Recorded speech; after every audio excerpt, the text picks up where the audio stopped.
I think when you grow up with dysfunctional parents or in a dysfunctional environment, you basically are shipwrecked out at sea and you don't know how to swim. You don't know how to fend for yourself. You don't know how to create and sustain healthy relationships.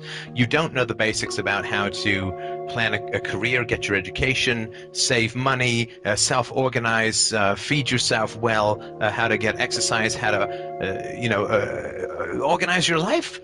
Fundamentally, how to set boundaries with people in relationships, how to avoid bad people, how to embrace good people, and how to have how to plan a career, how to defer gratification.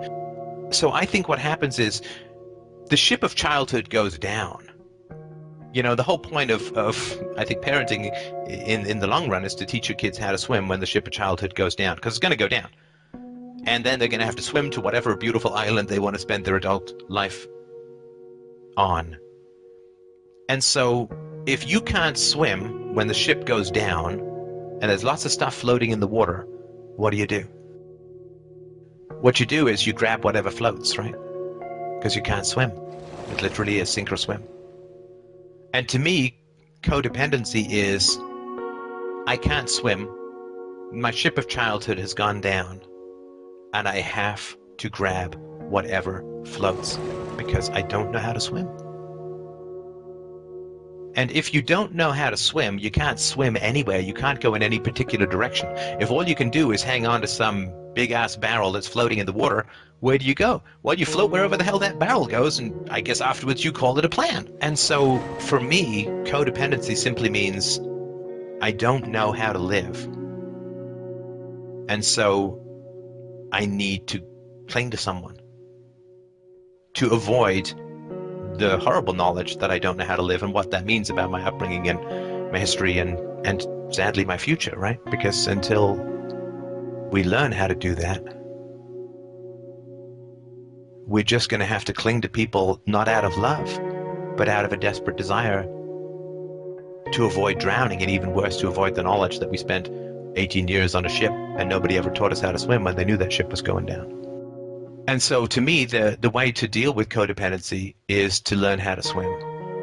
It's very painful for us to realize how little we have been prepared by dysfunctional parents for an independent, productive, and happy adulthood. You understand? It's really painful. Because basically the way it looked like to me, and I know this wasn't the case, but the way it looked like to me was, the ship was going down and everybody was eager to jump into the water and start swimming to their fabulous exotic islands to live out their wonderful lives. They were all like, hey, I can't wait. I got my swimsuit on. I'm limbered up. I covered up and down with duck butter and I'm good to go. Whereas I was like, oh shit, I'm not ready. I don't know how to swim. And it was weird because I didn't know how to swim. Ship was going down and nobody else seemed to care that I didn't know how to swim. And so me, a couple other people who didn't know how to swim at these terrible childhoods, we just hung on to these barrels, these logs, treading water, hoping there weren't sharks. I don't know where the hell to go. I guess the current's going this way, so I'm going this way. And what was so painful to me was seeing all the other people swimming off to their islands with firm, confident, happy strokes because they knew how to swim and they knew what they wanted. I didn't know how to swim. I didn't know what I wanted. And so it's very painful to compare ourselves to functional people and realize the horrifying deficiencies that we've been left with. But I think that's why dysfunctional people avoid functional people, because it's just so painful to realize the deficiencies in our upbringing.